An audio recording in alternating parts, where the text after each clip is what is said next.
¿Alguna vez has presenciado algo tan imposible que tu mente se negó a creerlo incluso mientras tus ojos lo estaban viendo? Te hablo de ese tipo de momento que divide tu vida en un antes y un después, del tipo que te hace cuestionar todo lo que creías saber sobre la realidad. Pues déjame contarte sobre el día en que detuve el funeral de mi jefa porque la vi respirar, y lo que sucedió después no solo le salvó la vida a ella, cambió la mía para siempre. Mi nombre es irrelevante para esta historia, pero lo que importa es que yo estuve ahí, lo vi con mis propios ojos, e hice algo que todos a mi alrededor pensaron que era absolutamente una locura. Algunos me llamaron heroína después, otros pensaron que había perdido la cabeza por el dolor, pero la verdad es mucho más compleja y aterradora de lo que nadie podría imaginar. Esta no es solo una historia sobre una supervivencia milagrosa, es sobre la confianza, sobre escuchar esa voz interior cuando todos los demás te están diciendo que estás equivocada, y sobre el hilo frágil que separa la vida de la muerte. Todavía recuerdo cada maldito detalle de ese día con una claridad cristalina, el olor de los lirios que rodeaban su ataúd, el peso del aire húmedo en la funeraria, el sonido del llanto ahogado resonando en las paredes, y ese momento, esa única respiración que cambió absolutamente todo. Antes de contarte lo que pasó en el funeral, necesitas entender quién era Sara para mí y por qué toda esta situación se volvió aún más devastadora de lo que podrías pensar. Sara no era solo mi jefa, era mi mentora, mi amiga, y honestamente, lo más cercano que tenía a una familia en esta ciudad que me adoptó hace 5 años. Me había mudado aquí con nada más que una maleta y un sueño, huyendo de un pasado que ya no importaba, buscando un nuevo comienzo en un lugar donde nadie conocía mi nombre ni mis fracasos. Sara me contrató cuando estaba en mi punto más bajo, cuando todas las demás empresas me habían rechazado, cuando había empezado a creer que quizás no estaba hecha para esta industria después de todo. Ella vio algo en mí que yo ya no podía ver en mí misma, un potencial enterrado bajo capas y capas de dudas y miedos que me paralizaban. Trabajar con ella no era solo un empleo, Dios mío, era una transformación completa. Me enseñó todo, no solo sobre los aspectos técnicos de nuestro trabajo, sino sobre la vida misma, sobre la resiliencia, sobre defenderte a ti misma incluso cuando el mundo entero parece estar empujándote hacia abajo sin piedad. Tuvimos incontables conversaciones nocturnas en la oficina, compartiendo café que se había enfriado hacía horas, hablando de nuestros sueños, nuestros miedos, nuestros pasados que nos perseguían como fantasmas. Ella me contó sobre su hija Emily, sobre el esposo que perdió por el cáncer hace 10 años, sobre cómo el trabajo se había convertido en su refugio y su propósito en la vida. Yo le conté cosas que nunca le había contado a nadie, sobre la familia que me rechazó, sobre los errores que me atormentaban en las noches de insomnio, sobre la persona que estaba intentando desesperadamente llegar a ser. Ella nunca juzgó, nunca sintió lástima, solo escuchaba y comprendía de una manera que me hacía sentir verdaderamente vista por primera vez en años, como si finalmente importara. Nuestra relación trascendió la típica dinámica de jefa y empleada y se convirtió en algo más profundo, algo sagrado que atesoraba en mi corazón. Tenía 52 años, vibrante, llena de vida, siempre riendo con esa energía contagiosa que podía iluminar hasta la habitación más oscura y deprimente. Tenía esta costumbre de tararear viejas canciones de jazz mientras trabajaba y coleccionaba tazas de té vintage de cada país que visitaba en sus viajes. Era meticulosa con los detalles hasta el punto de la obsesión, apasionada por la justicia social y ferozmente protectora de las personas que le importaban. La oficina se sentía diferente cuando ella entraba, más segura de alguna manera, como si todo fuera a estar bien mientras ella estuviera ahí presente. Mirando hacia atrás ahora, me doy cuenta de que me había vuelto dependiente de su presencia, de su guía, de la estabilidad que representaba en mi mundo caótico y desordenado. Así que cuando recibí esa llamada telefónica, un martes normal por la mañana, cuando escuché la voz de Emily quebrándose por el dolor al otro lado de la línea, cuando me dijo que su madre se había ido, mi mundo entero se hizo pedazos en 1.000.000 de fragmentos imposibles de recoger. Se sintió como si alguien hubiera metido la mano en mi pecho y arrancado todo lo que importaba, dejando solo este vacío hueco y doloroso que amenazaba con tragarme entera y hacerme desaparecer. Necesito que entiendas esto, porque lo que hice en el funeral, la forma en que reaccioné, todo tiene sentido solo cuando sabes cuánto significaba Sara para mí. Cómo perderla se sintió como perderme a mí misma en el proceso. La llamada llegó exactamente a las 7:15 de la mañana, y recuerdo ese detalle tan específico porque estaba mirando la pantalla de mi teléfono, viendo los números cambiar de 7:14 a 7:15, preguntándome si debería contestar este número desconocido o dejarlo ir al buzón de voz, como usualmente hacía con los números que no reconocía. Algo me hizo contestar, algún instinto profundo que susurraba que esta llamada importaba de verdad, y en el momento en que escuché la voz de Emily, ahogada en lágrimas y apenas coherente, supe que mi vida estaba a punto de cambiar de maneras que ni siquiera podía comenzar a imaginar. Apenas podía sacar las palabras entre sollozos, su voz quebrándose y rompiéndose como vidrio destrozado en 1000 pedazos, y al principio no podía entender lo que estaba tratando de decirme, porque mi cerebro se negaba a procesar las palabras imposibles que salían del teléfono. Mamá se fue, seguía diciendo una y otra vez. Mamá se fue, está muerta, murió anoche, y yo solo me quedé ahí parada en mi cocina, la taza de café congelada a medio camino hacia mis labios, sintiendo el mundo inclinarse de lado, como si la gravedad hubiera decidido repentinamente cambiar de dirección sin previo aviso. Mi primera reacción no fue dolor, fue negación pura y absoluta. No, dije, mi voz sonando extraña y distante incluso para mis propios oídos. No, eso no es posible. La vi ayer mismo. Estaba bien. Almorzamos juntas. Estaba riendo. Estaba haciendo planes para la presentación de la próxima semana. Pero Emily seguía llorando. Seguía insistiendo en que era verdad, que su madre había colapsado en casa alrededor de la medianoche, que los paramédicos habían intentado todo pero no pudieron revivirla, que se había ido, simplemente se había ido así sin más, sin advertencia, sin despedida, sin nada. Los doctores dijeron que fue un derrame cerebral masivo, me dijo entre lágrimas. Dijeron que fue instantáneo, que no sufrió, que no había nada que nadie pudiera haber hecho para evitarlo. Esas palabras, destinadas a ser reconfortantes, se sintieron como cuchillos apuñalando mi pecho una y otra vez sin piedad. Recuerdo dejar caer la taza de café, viéndola hacerse añicos en el piso de la cocina, el líquido oscuro esparciéndose por las baldosas como sangre derramada, y pensando absurdamente que Sara habría sabido exactamente cómo limpiar eso. Ella siempre sabía cómo arreglar las cosas, cómo hacer que todo estuviera mejor de alguna manera. El dolor me golpeó en olas después de que ese impacto inicial se disipó, cada una más devastadora que la anterior, amenazando con jalarme hacia abajo y ahogarme en una tristeza tan profunda que no podía ver la superficie desde donde estaba. Llamé para reportarme enferma en el trabajo, lo cual se sintió surrealista porque el trabajo era Sara, y cómo podía ir a esa oficina y sentarme en ese escritorio y pretender que me importaba algo cuando ella se había ido para siempre. Pasé los siguientes 3 días en una niebla espesa, haciendo los movimientos de estar viva mientras me sentía completamente entumecida por dentro, asistiendo al velorio, ayudando a Emily con los arreglos funerarios, escribiendo una elegía que apenas podía leer asiento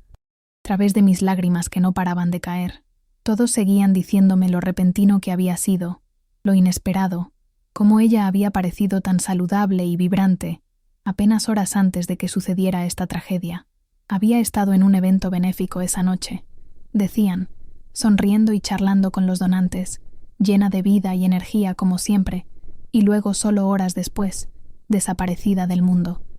Mi mente seguía tratando de darle sentido, buscando señales de advertencia que podría haber perdido, reproduciendo nuestra última conversación una y otra vez, buscando pistas de que algo andaba mal con su salud, pero no había nada, absolutamente nada que sugiriera que estaba en peligro, que su cuerpo estaba a punto de traicionarla de una manera tan catastrófica e irreversible. El funeral estaba programado para el viernes por la tarde, 4 días después de su muerte, y a medida que ese día se acercaba, sentí esta sensación creciente de pavor, asentándose sobre mí, como una manta pesada, sofocante e ineludible. No quería ir, no quería verla en ese ataúd, no quería aceptar la finalidad de todo esto, pero sabía que tenía que estar ahí, por Emily, por Sara, por mí misma también. La mañana del funeral, me paré frente a mi armario durante 20 minutos completos, incapaz de decidir qué ponerme, como si esa decisión de alguna manera importara,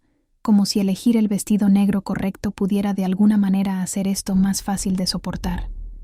Mis manos temblaban mientras me vestía. mi estómago revuelto de ansiedad y dolor, y recuerdo pensar que debería comer algo, pero la idea de la comida me daba náuseas terribles. Seguía revisando mi teléfono obsesivamente, desplazándome por viejos mensajes de texto de Sara, leyendo sus palabras una y otra vez, escuchando su voz en mi cabeza, tratando de aferrarme a cada recuerdo antes de que comenzaran a desvanecerse en la niebla del tiempo. La funeraria estaba al otro lado de la ciudad, y tomé un Uber porque no confiaba en mí misma para conducir, no confiaba en que mis manos se mantuvieran firmes en el volante, o en que mi mente se mantuviera enfocada en el camino sin distraerse. El conductor intentó hacer conversación casual, preguntando sobre mi día, comentando sobre el clima perfecto, completamente ajeno al hecho de que me estaba desmoronando en su asiento trasero, cayendo a pedazos, y le di respuestas de una sola palabra mientras miraba por la ventana, viendo la ciudad pasar borrosa, pensando en cómo la vida simplemente continúa para todos los demás, incluso cuando tu mundo se está terminando completamente. La funeraria era uno de esos edificios antiguos y elegantes que intentaban demasiado sentirse reconfortantes, pero que en cambio solo se sentían opresivos y pesados, con el peso de demasiado dolor contenido en un solo espacio claustrofóbico. Llegué temprano, no porque quisiera, sino porque no podía soportar seguir sentada en casa esperando. No podía soportar el silencio y la espera, y el saber que en solo unas pocas horas tendría que decir un adiós final a la persona que me había salvado de más maneras de las que ella jamás supo. El estacionamiento ya estaba medio lleno, y me senté en el auto durante unos minutos después de que se detuvo, respirando profundamente, tratando de reunir el valor para caminar a través de esas puertas y enfrentar lo que esperaba adentro. Emily me había dicho que iban a tener un ataúd abierto, lo cual entendía que era importante para ella, importante para el proceso de duelo, pero la idea de ver a Sara acostada ahí, fría y quieta y sin vida, hacía que mi pecho se apretara con pánico paralizante. Finalmente me obligué a salir del auto, mis piernas sintiéndose débiles e inestables como gelatina, y caminé hacia la entrada donde un hombre con traje oscuro estaba parado como un centinela sombrío, asintiendo con simpatía a cada persona que pasaba frente a él. Adentro, el aire estaba espeso con el aroma de las flores,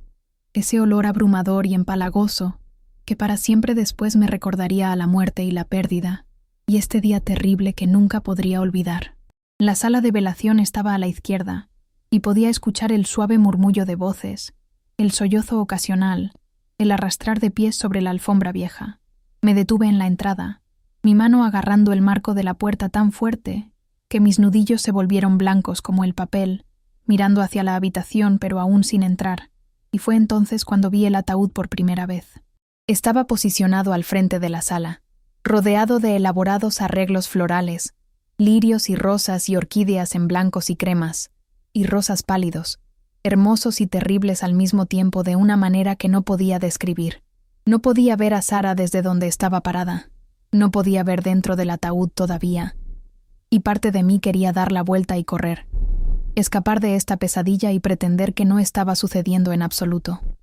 Pero Emily me vio desde el otro lado de la habitación, y su rostro, ya hinchado y rojo de tanto llorar, se desmoronó aún más cuando nuestros ojos se encontraron, y corrió hacia mí, colapsando en mis brazos como una niña buscando consuelo de un padre, aferrándose a mí con desesperación. Nos abrazamos durante mucho tiempo, ambas temblando de dolor compartido, y cuando finalmente nos separamos, tomó mi mano y dijo con voz quebrada: «Ven a verla, ven a despedirte, se ve en paz ahora». Esas palabras se sintieron como una traición de alguna manera, como si la paz fuera algo para celebrar cuando lo que yo quería era que estuviera viva, que fuera cualquier cosa excepto en paz en un ataúd frío. Emily me guió hacia adelante a través de la pequeña multitud de personas que habían llegado temprano, pasando compañeros de trabajo y amigos y parientes distantes que nunca había conocido, todos con la misma expresión de tristeza comprensiva que me hacía querer gritar hasta quedarme sin voz.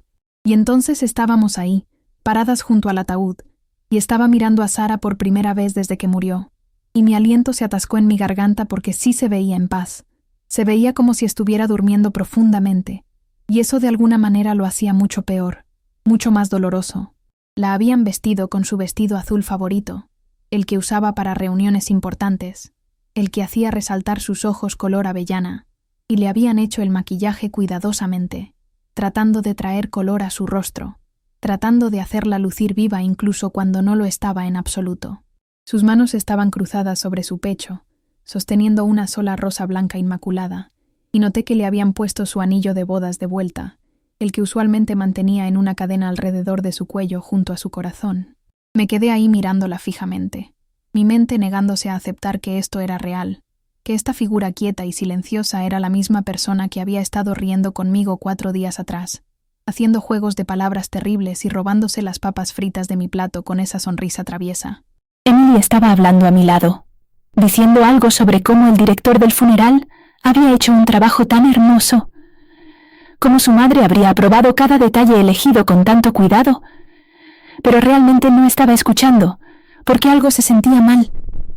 algo que no podía identificar del todo, algún detalle que estaba molestando en los bordes de mi conciencia como una astilla bajo la piel. Me dije a mí misma que era solo el dolor jugándome trucos, solo mi mente desesperada buscando cualquier razón para creer que esto realmente no estaba sucediendo de verdad, así que empujé el sentimiento a un lado y retrocedí para dejar que otras personas presentaran sus respetos y dijeran sus adioses. El servicio funeral estaba programado para comenzar a las 2 en punto de la tarde, y a medida que se acercaba la hora, más y más personas entraron en la sala hasta que estuvo repleta de dolientes. Solo espacio de pie disponible, un testimonio de cuántas vidas había tocado Sara durante su tiempo en esta tierra que ahora la rechazaba. Encontré un asiento en la tercera fila, lo suficientemente cerca para ver todo, pero lo suficientemente atrás para que no fuera el centro de atención cuando inevitablemente me derrumbara durante el servicio como sabía que pasaría. El director del funeral, un hombre delgado con ojos amables y una expresión practicada de simpatía solemne, se movía por la habitación haciendo ajustes finales, enderezando flores, consultando con miembros de la familia, preparándose para que el servicio comenzara según lo planeado. Lo vi acercarse al ataúd, lo vi inclinarse para hacer algo, ajustar las manos de Sara tal vez, o alisar su vestido, preparaciones rutinarias que probablemente había hecho miles de veces antes en su carrera. Pero entonces se detuvo, y vi su expresión cambiar. Vi confusión parpadear en su rostro por solo un segundo, antes de suavizarla, y continuar con sus tareas como si nada. Esa sensación de incomodidad se intensificó en mi pecho, esa sensación de que algo estaba mal, de alguna manera fundamental, pero me dije a mí misma que estaba siendo paranoica, que el dolor me estaba haciendo ver cosas que no estaban ahí en realidad. El servicio comenzó con una oración conmovedora, luego un himno tradicional que Sara amaba, luego una serie de oradores que se acercaron para compartir memorias y historias sobre Sara, pintando un cuadro de una vida bien vivida, una persona que había hecho una diferencia real, que había importado en este mundo cruel. Estaba programada para hablar al final, y mientras me sentaba ahí escuchando a otros hablar sobre su bondad, su fuerza, su integridad inquebrantable ante la adversidad, sentí las palabras de mi propia elegía muriendo en mi garganta. Sentí la imposibilidad de capturar quién era ella realmente en solo unos pocos minutos de discurso vacío. Cuando llegó mi turno, me puse de pie sobre piernas temblorosas y caminé hacia el podio, mis notas preparadas apretadas en mis manos sudorosas, y miré a todas esas caras, todas esas personas que habían conocido a Sara de diferentes maneras, en diferentes contextos, y me pregunté si alguno de ellos realmente entendía lo que había significado para mí, cuán completamente había cambiado la trayectoria de mi vida entera. Comencé a hablar, mi voz temblando incontrolablemente, compartiendo historias sobre nuestro tiempo juntas, sobre las lecciones que me enseñó, sobre la forma en que podía hacerte sentir como la persona más importante del mundo cuando te daba su completa atención sin distracciones. Estaba quizás 3 minutos en mi discurso cuando cometí el error de mirarla, al ataúd donde yacía tan quieta e inmóvil, y tuve que hacer una pausa. Tuve que tragar fuerte contra el sollozo amenazando con escapar de mi garganta cerrada. Fue entonces cuando lo vi. Fue entonces cuando mi mundo entero dejó de girar, y mi corazón pareció detenerse completamente, y cada pensamiento en mi cabeza se quedó en completo silencio sepulcral.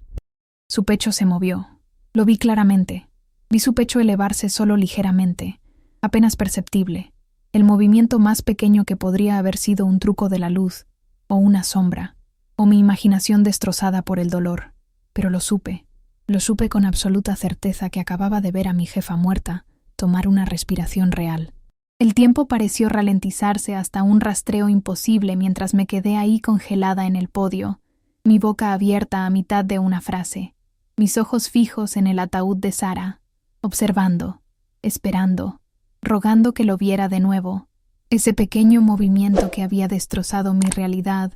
en un millón de pedazos irregulares y afilados. La habitación se había quedado en silencio, todos esperando que continuara mi elegía, probablemente pensando que estaba abrumada por la emoción,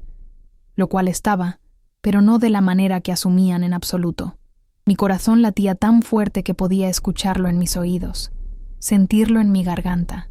y no podía respirar, no podía pensar, no podía hacer nada excepto mirar fijamente su pecho, deseando que se moviera de nuevo, que probara que no estaba perdiendo la cabeza por completo. Pasaron segundos, tal vez 10, tal vez 15. No podía decir porque el tiempo se había vuelto sin sentido, y entonces sucedió de nuevo, otra pequeña elevación y caída, sutil lo suficiente como para que nadie más pareciera notarlo, pero para mí era tan claro como el día, tan obvio como el sol en el cielo, y lo supe más allá de cualquier sombra de duda que Sara estaba viva de verdad.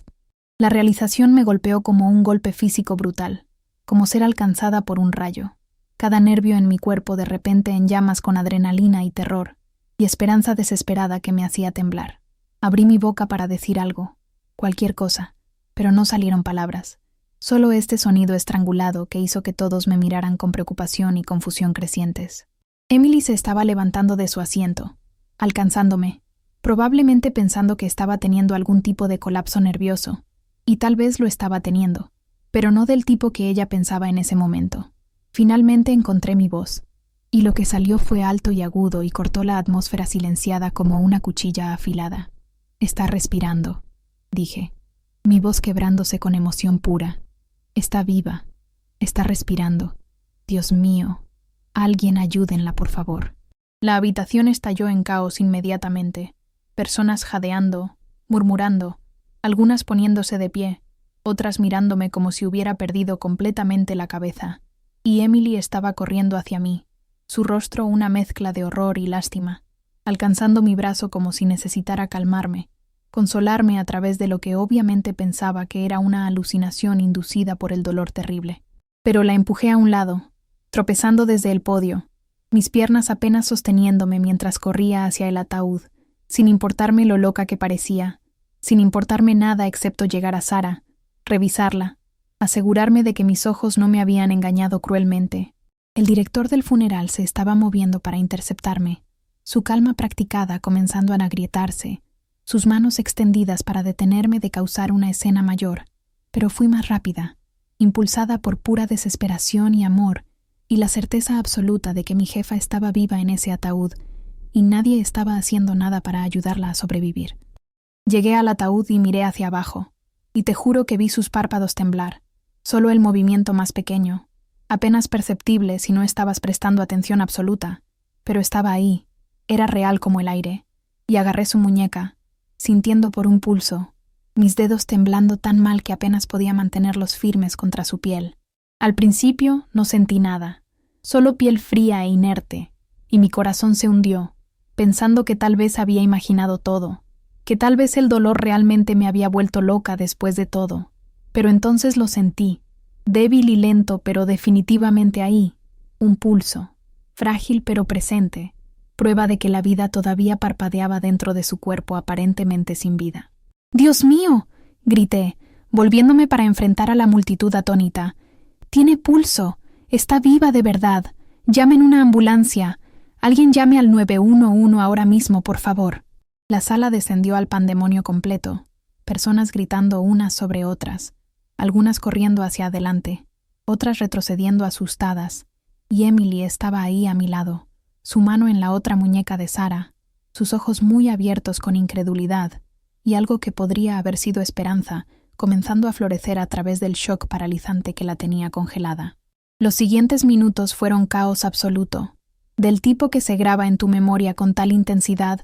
que puedes recordar cada detalle singular años después, cada sonido penetrante, cada olor sofocante, cada oración desesperada susurrada bajo tu aliento tembloroso. Alguien había llamado al 911 y podía escucharlos gritando por el teléfono, tratando de explicar la situación imposible, que había una mujer que había sido declarada muerta, que estaba en su propio funeral en este preciso momento, que aparentemente estaba viva contra toda lógica. El director del funeral se había puesto pálido como un fantasma, su compostura profesional completamente destrozada en pedazos, y estaba balbuceando algo sobre cómo esto era imposible, cómo había sido examinada por un médico certificado, cómo debía haber algún error terrible en algún punto. Emily estaba llorando de nuevo, pero estas eran lágrimas diferentes ahora, lágrimas de confusión y esperanza desesperada, y miedo mezclados en una emoción que no podía nombrarse, y seguía diciendo: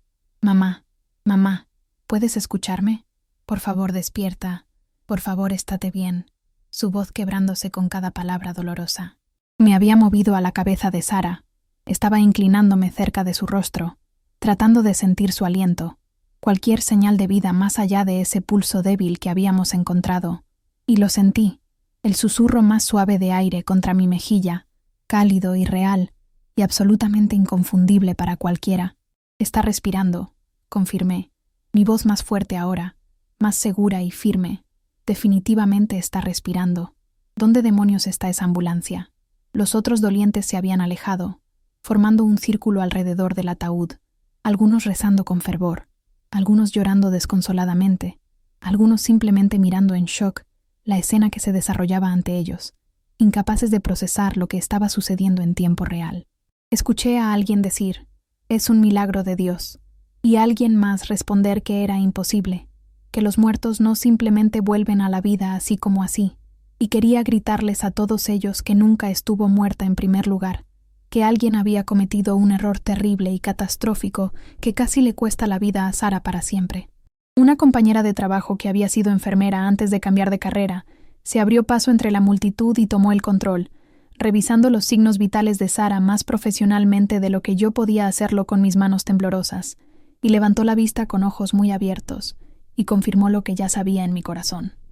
«Está viva», dijo, su voz llena de asombro y confusión absolutos. «Su pulso es débil y su respiración es superficial, pero definitivamente está viva. Necesitamos llevarla a un hospital inmediatamente antes de que sea tarde». El sonido de las sirenas creció más fuerte afuera, acercándose rápidamente, y sentí esta ola abrumadora de alivio lavarme tan poderosa que mis rodillas se doblaron, y tuve que agarrar el borde del ataúd para mantenerme de pie sin caer. Estaban viniendo. La ayuda estaba viniendo. Y Sara iba a estar bien. Tenía que estar bien, porque la alternativa era completamente impensable e inaceptable. Los paramédicos irrumpieron por las puertas momentos después, su equipo sonando ruidosamente, sus voces agudas y profesionales, mientras evaluaban la situación surrealista, y vi la confusión en sus rostros cuando se dieron cuenta de que estaban respondiendo a una llamada sobre alguien que se suponía que estaba muerta desde hace días. Trabajaron rápido,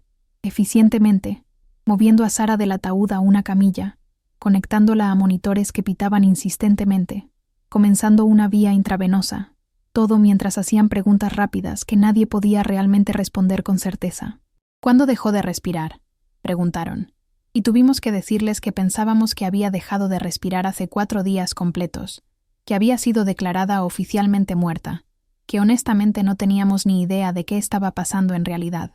La paramédica líder, una mujer con cabello gris corto y manos firmes y seguras, nos miró como si todos estuviéramos completamente locos, pero los monitores no mentían en absoluto. Mostraban un latido del corazón, mostraban actividad cerebral, mostraban a alguien que estaba muy viva incluso si estaban en grave peligro. Sacaron a Sara de la funeraria en esa camilla, pasando las filas de sillas que habían sido dispuestas para su servicio memorial, pasando las flores que habían sido compradas para honrar su muerte, pasando todas las personas que habían venido a despedirse, y ahora estaban presenciando algo que desafiaba toda lógica y razón humanas. Emily y yo seguimos de cerca detrás, subiéndonos a la ambulancia sin pedir permiso, ninguna de las dos dispuesta a dejar a Sara fuera de nuestra vista ni por un segundo más. El viaje al hospital fue un torbellino de monitores que pitaban y jerga médica que no entendía, y oraciones desesperadas que seguía repitiendo en mi cabeza como un mantra constante: «Por favor, déjala vivir. Por favor, déjala estar bien. Por favor, no dejes que esto sea un truco cruel donde la recuperamos solo para perderla de nuevo. Los paramédicos estaban en comunicación constante con el hospital, tratando de explicar la situación incomprensible, tratando de prepararlos para lo que venía en camino, y podía escuchar la incredulidad en las voces al otro lado de la radio crackling. La ambulancia corrió por el tráfico, sirenas aullando desesperadamente, y sostuve la mano de Sara, que se sentía más cálida ahora de lo que había estado en el ataúd frío, y le hablé constantemente, diciéndole que aguantara, que luchara, que volviera con nosotras, que iba a estar bien, que la amábamos, que no podía dejarnos, no ahora, no cuando acabábamos de recuperarla milagrosamente. Emily se sentó al otro lado, sosteniendo la otra mano de su madre, lágrimas corriendo por su rostro devastado, y nos miramos a los ojos a través del cuerpo de Sara, compartiendo un momento de comprensión que trascendía las palabras vacías, ambas pensando lo mismo exactamente, que casi la habíamos enterrado viva, que si yo no hubiera visto esa respiración sutil, si no hubiera confiado en lo que mis ojos me estaban diciendo, incluso cuando todos pensaban que estaba loca, Sara estaría bajo tierra, ahora mismo, atrapada en un ataúd, un destino demasiado horrible para siquiera contemplar sin sentir náuseas. El hospital estaba listo para nosotras cuando llegamos, todo un equipo de doctores y enfermeras esperando en la entrada de emergencias, y descendieron sobre Sara en el momento en que las puertas de la ambulancia se abrieron, llevándola en la camilla mientras gritaban términos médicos unos a otros, stat esto y código aquello, una danza coreografiada de medicina de emergencia que solo había visto en la televisión dramática. Emily y yo intentamos seguir, pero una enfermera amablemente pero firmemente nos detuvo, dirigiéndonos a una sala de espera, diciéndonos que los doctores necesitaban espacio para trabajar, que nos actualizarían tan pronto como supieran algo concreto. La sala de espera era estéril y fría, llena de sillas de plástico incómodas y revistas desactualizadas, y una televisión reproduciendo algún programa sin sentido, al que ninguna de nosotras prestó atención alguna. Nos sentamos ahí en silencio por un rato, ambas demasiado aturdidas para hablar, demasiado abrumadas por todo lo que había sucedido, nuestras mentes tratando de alcanzar una realidad que había cambiado tan dramáticamente en tan poco tiempo. Finalmente, Emily se volvió hacia mí, sus ojos rojos e hinchados de tanto llorar, y dijo con voz quebrada, «Le salvaste la vida. Si no hubieras visto esa respiración, si no hubieras detenido el funeral cuando lo hiciste». Y no pudo terminar la frase porque ambas sabíamos exactamente qué habría pasado de otra manera. Sin embargo, no me sentía como una heroína. Me sentía temblorosa y asustada y confundida, tratando de entender cómo algo así podía suceder, cómo el sistema médico podía fallar tan catastróficamente, cómo Sara podía ser declarada muerta cuando estaba muy viva todo este tiempo. Pasaron horas en esa sala de espera claustrofóbica, cada minuto sintiéndose como una eternidad interminable, y nos sentamos ahí bebiendo café terrible de una máquina expendedora y saltando cada vez que un doctor caminaba cerca, esperando noticias, respuestas, algún tipo de explicación que tuviera sentido de esta pesadilla incomprensible. Otros miembros de la familia comenzaron a llegar, habiendo escuchado lo que había pasado a través de un árbol telefónico frenético de llamadas y mensajes de texto urgentes, y la sala de espera se llenó de conversaciones susurradas y caras conmocionadas y preguntas que nadie podía responder satisfactoriamente. La tía de Emily seguía diciendo: «Es un milagro de verdad, es un milagro genuino de Dios», y aunque supongo que lo era en cierto sentido, también se sentía como algo más oscuro, algo que hablaba de fallas y errores y sistemas que se suponía debían protegernos, pero casi habían matado a alguien que amábamos profundamente. Finalmente, después de lo que se sintió como días enteros, pero probablemente fueron solo 3 o 4 horas angustiantes, un doctor emergió, todavía usando su gorro quirúrgico y luciendo exhausto, y todos saltamos a nuestros pies, rodeándolo, desesperados por información sobre el estado de Sara. Se presentó como el doctor Martínez, y nos miró con una expresión que era difícil de leer, algo entre asombro y preocupación genuinos. «Está estable», dijo, y todos exhalamos colectivamente, un sonido de alivio tan poderoso que fue casi como un sollozo compartido. «Está en coma», continuó con voz cuidadosa, «pero sus signos vitales están mejorando constantemente, y somos cautelosamente optimistas sobre sus posibilidades de recuperación completa». Las preguntas vinieron rápidamente entonces. todos hablando unos sobre otros, pero la pregunta principal, la que todos necesitábamos responder desesperadamente, era cómo alguien podía ser declarado muerto cuando en realidad estaba vivo todo el tiempo. El doctor Martínez pasó una mano por su cabello, luciendo incómodo, y explicó que basándose en lo que había visto en los registros médicos de Sara y lo que el médico de guardia de hace 4 noches había documentado, ella había presentado todos los signos clásicos de muerte, sin pulso detectable, sin respiración, sin respuesta a estímulos externos. Pero lo que creían ahora, lo que las pruebas exhaustivas estaban sugiriendo, era que había sufrido lo que se llama un ataque cataléptico, o posiblemente había estado en un estado de animación suspendida, inducida por hipotermia profunda, que imitaba la muerte tan completamente que incluso profesionales médicos entrenados habían sido engañados completamente. «Es extremadamente raro», dijo con voz seria. «Estamos hablando de algo que sucede quizás una vez en una década, tal vez menos frecuentemente, una tormenta perfecta de circunstancias que creó la apariencia de muerte, cuando realmente ella estaba en un estado de función metabólica tan reducida que era casi imposible detectar vida con métodos estándar». Explicó que en los viejos tiempos, antes de la tecnología médica moderna, este tipo de cosas sucedía más a menudo de lo que la gente se da cuenta, razón por la cual algunas culturas comenzaron a poner campanas en los ataúdes, porque algunas personas estaban tan aterrorizadas de ser enterradas vivas que hacían planes elaborados para prevenirlo a toda costa. En el caso de Sara, el examen inicial había sido realizado en su casa en medio de la noche por paramédicos que, al no encontrar signos de vida después de intentos extensos de reanimación, habían tomado la decisión de que estaba fallecida, y el examen posterior por el médico forense, realizado horas después cuando la temperatura de su cuerpo había bajado aún más, había confirmado esa evaluación inicial sin cuestionarla. Pero en algún lugar de ese ataúd, rodeada de flores y dolientes, su cuerpo había comenzado lenta, milagrosamente, a calentarse de nuevo. Su metabolismo había empezado a acelerarse de vuelta, a niveles mínimos pero detectables, y había comenzado ese largo viaje de regreso desde el borde de la muerte. Y si yo no lo hubiera notado, si no hubiera confiado en mis propios ojos, nunca habría logrado regresar completamente.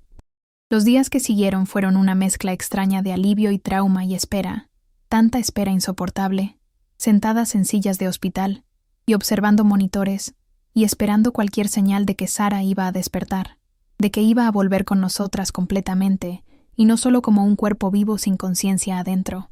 Emily y yo nos turnamos sentándonos con ella, hablándole constantemente, tocando su música favorita, leyéndole sus libros favoritos en voz alta, haciendo todo lo que los doctores sugerían que podría ayudar a traerla de vuelta a la conciencia plena. Le conté sobre lo que había pasado en el funeral, sobre cómo había visto su respiración sutil, sobre el caos que había seguido, y me disculpé por no confiar en mis instintos antes, por no cuestionar su muerte más exhaustivamente cuando algo en mis entrañas me había dicho que perderla tan repentinamente no tenía sentido lógico. La habitación del hospital se convirtió en un segundo hogar temporal, llena de flores que la gente seguía enviando, tantas flores que las enfermeras tuvieron que comenzar a moverlas a otras habitaciones, porque no había espacio para todas ellas, y encontré la ironía sombría de que estaba rodeada de las mismas flores que habían estado en su funeral, lirios y rosas destinados al duelo ahora transformados en símbolos de esperanza renovada.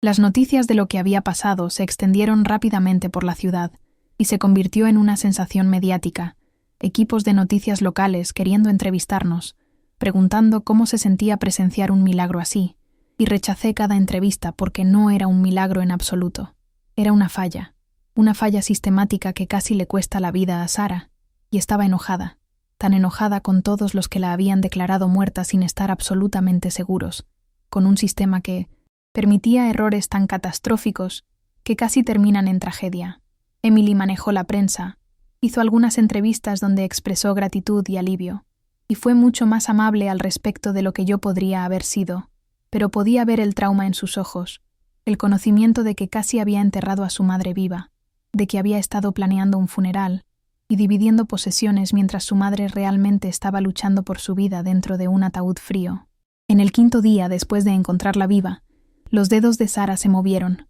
solo ligeramente, cuando estaba sosteniendo su mano y contándole sobre algo gracioso que había pasado en el trabajo, y llamé a las enfermeras inmediatamente, mi corazón acelerándose con esperanza renovada. Vinieron corriendo, revisando sus signos vitales, ajustando máquinas, y el doctor de guardia dijo que era una buena señal, que significaba que su función cerebral estaba mejorando gradualmente, que debíamos seguir hablándole, seguir estimulando sus sentidos de todas las maneras posibles. En el 7º día, sus ojos comenzaron a moverse debajo de sus párpados cerrados, movimiento rápido de ojos que sugería que podría estar soñando, y me encontré preguntándome con qué estaría soñando, si sabía lo que le había pasado, si había estado consciente en algún nivel durante esos 4 días cuando todos pensaban que estaba muerta para siempre. En el 9º día, despertó, y no fue nada como las escenas dramáticas de películas donde alguien jadea y se sienta repentinamente. Fue gradual, lento, sus ojos abriéndose solo por unos segundos antes de cerrarse de nuevo, luego abriéndose por periodos más largos, confusión y miedo evidentes en su expresión, mientras trataba de descifrar dónde estaba y qué había sucedido con ella. Yo estaba ahí cuando sucedió, sentada en la silla junto a su cama, leyendo en voz alta de un libro que me había recomendado meses atrás, y vi sus ojos abrirse y enfocarse en mí, realmente verme, y el alivio que inundó a través de mí fue tan intenso que comencé a llorar, sollozos grandes y feos que no podía controlar en absoluto, y agarré su mano y dije con voz entrecortada: «Estás bien, vas a estar bien, estás en el hospital pero estás segura, estás viva, mi querida Sara». Intentó hablar pero no pudo, su garganta demasiado seca y dañada por el tubo de respiración que le habían puesto cuando llegó por primera vez, pero sus ojos hicieron 1000 preguntas desesperadas, y le prometí que le explicaría todo una vez que los doctores la hubieran examinado, una vez que hubieran confirmado que realmente estaba de vuelta con nosotras completamente. El equipo médico entró corriendo cuando los monitores comenzaron a mostrar su conciencia aumentada, e hicieron sus pruebas, brillando luces en sus ojos, pidiéndole que apretara sus manos, revisando reflejos y respuestas, y el doctor Martínez regresó con una sonrisa en su rostro, la primera sonrisa genuina que había visto de él, y dijo que estaba respondiendo bien, que sus funciones cognitivas parecían intactas, que teníamos todas las razones para ser optimistas sobre su recuperación completa y total. Durante los siguientes días, Sara se fortaleció gradualmente, pudo hablar con voz débil, sentarse en la cama, comenzar a comer alimentos sólidos, y cuando finalmente estuvo lista, cuando fue lo suficientemente fuerte para manejarlo emocionalmente, le conté todo sin omitir detalles. Le conté sobre la llamada de Emily, sobre los días previos al funeral, sobre estar parada en el podio dando su elegía y ver su pecho moverse, sobre el caos que siguió, sobre detener su funeral, y llamar a la ambulancia, y viajar con ella al hospital. Le conté lo cerca que había estado de ser enterrada viva, y vi su rostro mientras procesaba esa información. Vi el horror y la incredulidad y la gratitud pasar por sus rasgos en rápida sucesión. Lloró entonces. Ambas lo hicimos, sosteniendo manos a través de la cama del hospital, y me contó sobre lo que recordaba de esa noche terrible, cómo se había sentido extraña en el evento benéfico, mareada y desorientada, cómo había llegado a casa y llamado a Emily para decir que no se sentía bien, y luego nada más, solo oscuridad, un vacío donde debían estar días enteros, sin sueños, sin conciencia, solo ausencia completa. Dijo que fue como ser borrada de la existencia, y luego repentinamente ser escrita de vuelta, y el pensamiento la aterrorizaba de una manera que la muerte misma podría no haberlo hecho, porque la muerte es final, completa. Pero esto era otra cosa completamente. Esto era estar atrapada entre mundos, ni completamente muerta ni verdaderamente viva en ningún sentido. Sara pasó otras 2 semanas más en el hospital, sometiéndose a pruebas exhaustivas, trabajando con fisioterapeutas para reconstruir su fuerza perdida, reuniéndose con psiquiatras para procesar el trauma de lo que le había sucedido, y yo la visité cada día sin falta, a veces solo sentándome en silencio con ella, a veces hablando durante horas sobre todo y nada, ambas tratando de darle sentido a una experiencia que desafiaba toda explicación racional posible. Hablamos sobre la fragilidad de la vida, sobre qué tan rápido todo puede cambiar en un instante, sobre el extraño milagro de su supervivencia y mi papel en él, aunque nunca me sentí cómoda siendo llamada heroína, Solo me sentía como alguien que había prestado atención, que había confiado en sus instintos cuando todos los demás habían estado listos para descartarlos como alucinación, inducida por el dolor insoportable. Me preguntó por qué había estado tan segura, qué me había hecho tan convencida de que estaba dispuesta a detener su funeral y arriesgarme a lucir completamente demente frente a cientos de personas, y le dije honestamente que no lo sabía con certeza, que algo en mí simplemente lo había sabido, algún instinto primitivo o conexión que habíamos formado durante 5 años de trabajar juntas, de ser familia en todo, excepto en sangre, que me había permitido ver lo que nadie más vio, creer lo que todos los demás pensaban era imposible de creer. Apretó mi mano y me dijo que le había dado una segunda oportunidad en la vida, y preguntó qué debería hacer con ella, cómo debería vivir diferente, ahora que le habían dado este regalo extraordinario e inesperado. Y le dije que viviera auténticamente, que priorizara las cosas que verdaderamente importaban, que no desperdiciara tiempo en arrepentimientos o miedo, o cualquier cosa que no le trajera alegría o propósito real. Hicimos planes juntas, Sara y Emily y yo, sobre cómo avanzaríamos, cómo nos curaríamos del trauma de casi perderla, cómo celebraríamos su segunda oportunidad en la vida, y había algo hermoso en esa planificación, en mirar hacia el futuro en lugar de estar atrapadas en el horror de lo que casi había sucedido irremediablemente. El hospital finalmente la dio de alta en una mañana soleada de miércoles, y Emily la llevó a casa mientras yo seguía en mi propio auto, y la ayudamos a instalarse de vuelta en su casa, la misma casa donde había colapsado 3 semanas antes, y pude ver el miedo en sus ojos mientras caminaba a través de la puerta, las memorias de esa noche inundando de vuelta, pero nos quedamos con ella. La hicimos sentir cómoda, le recordamos que estaba segura, que estaba rodeada de personas que la amaban y nunca dejarían que le pasara nada malo de nuevo. La atención de los medios gradualmente se desvaneció. La gente pasó a la siguiente sensación, al siguiente milagro o tragedia que capturó la atención pública, y la vida lentamente volvió a alguna apariencia de normalidad, aunque nada sería verdaderamente normal otra vez después de lo que habíamos atravesado juntas. Sara regresó al trabajo aproximadamente 6 semanas después de despertar de su coma, y la oficina le organizó una celebración que fue parte fiesta de bienvenida y parte gratitud por estar viva, y se paró ahí rodeada de colegas y amigos, y dio un breve discurso sobre apreciar cada momento, sobre no dar nada por sentado, sobre cómo recibir una segunda oportunidad en la vida. Le había enseñado a enfocarse en lo que realmente importaba en este mundo fugaz. Me miró durante ese discurso, captó mi mirada a través de la habitación, y supe que estaba pensando en ese momento en el funeral, en qué tan cerca había estado todo de terminar tan diferente y trágicamente, y le sonreí, una sonrisa real y genuina que decía que entendía perfectamente, que yo también había sido cambiada por esta experiencia profundamente, que ambas éramos personas diferentes ahora de lo que habíamos sido antes de todo esto.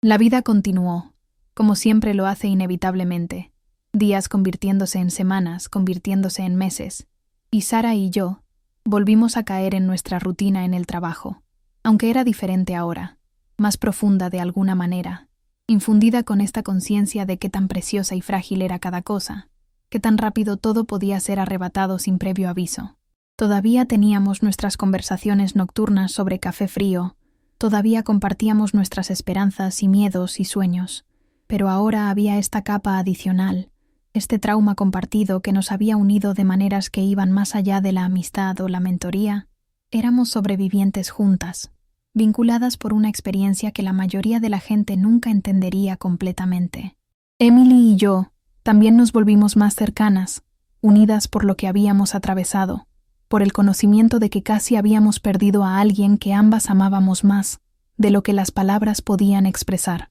e hicimos el compromiso de cenar juntas, una vez por semana, las 3, celebrando estar vivas y juntas y agradecidas por cada momento ordinario que tan fácilmente podría habernos sido arrebatado. Yo también comencé a vivir diferente, haciendo cambios en mi propia vida, persiguiendo sueños que había estado posponiendo, tomando riesgos que había tenido demasiado miedo de tomar antes, porque si la experiencia de Sara me había enseñado algo, era que el mañana nunca está garantizado, que tienes que vivir plenamente en el presente porque el futuro es incierto y el pasado es incambiable e inmutable. Me reconecté con miembros de la familia de quienes había estado distanciada, dejando ir viejos rencores y sentimientos heridos porque la vida es demasiado corta para el resentimiento eterno. Y comencé a escribir de nuevo, algo que había abandonado años atrás,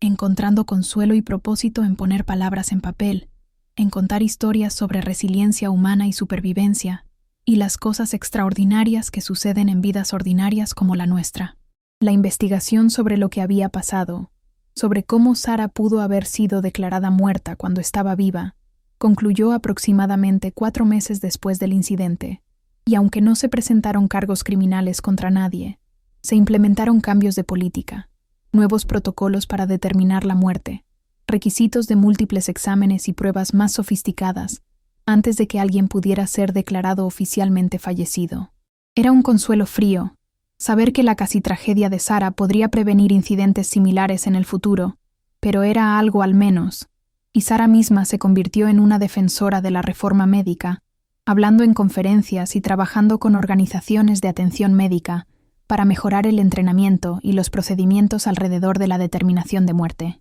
Convirtió su trauma en propósito, usando su plataforma para asegurar que lo que le había sucedido a ella sería menos probable que le sucediera a alguien más, y admiré su fuerza increíble, su capacidad de tomar algo tan horrible y transformarlo en algo significativo y constructivo. Mirando hacia atrás ahora, casi un año después del incidente, todavía siento escalofríos cuando pienso en ese día en el funeral, en esa única respiración que vi, en qué tan cerca estuvimos del resultado más impensable posible, y estoy agradecida cada día de que confié en mí misma, de que no descarté lo que vi como dolor o imaginación o pensamiento ilusorio. Aprendí algo profundo de esa experiencia, sobre la importancia de escuchar tus instintos, sobre confiar en ti misma incluso cuando todos a tu alrededor piensan que estás equivocada, sobre el poder de prestar atención a los pequeños detalles que otros podrían pasar por alto fácilmente. Sara me enseñó tanto a lo largo de los años, sobre el trabajo y la vida y la resiliencia,